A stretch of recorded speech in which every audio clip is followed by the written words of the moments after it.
right now everybody's wanting to cut, Right. staff, because that's where the savings ultimately are, is in staff reduction.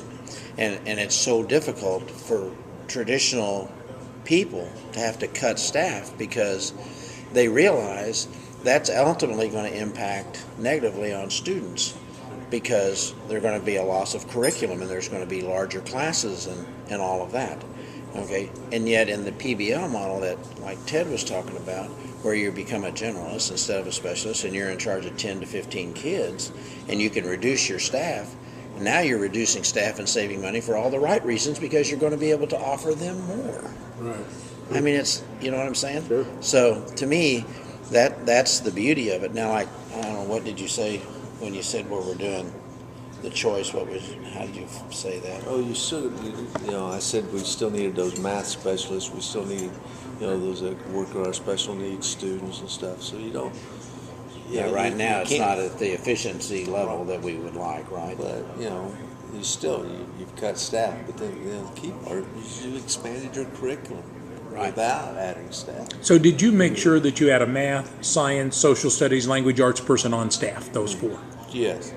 But as long as you have that, that's pretty much your core curriculum is covered with Because experts. there are going to become questions that, that person who was trained in English is going to say, okay, I don't feel comfortable in okaying that you met these standards in history. But my colleague over here can take 10 minutes or 15 minutes and come over and we can sit down with them and we can determine that you have met that. And then, of course, the whole system, and again, I give, reluctantly give credit to Alan, but, is that,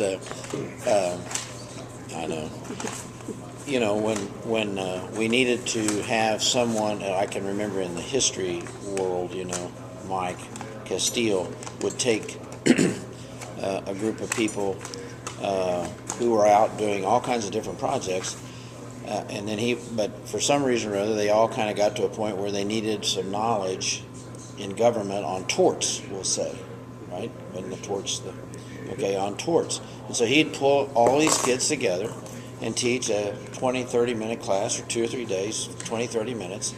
And he might have the whole senior class in there, the whole junior class in there, in the we say in the auditorium or wherever, or out in the middle of anywhere, and he'd teach this class on torts.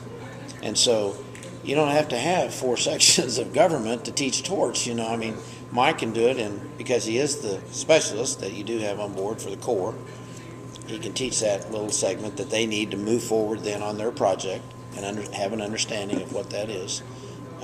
So that's the efficiency of the model, is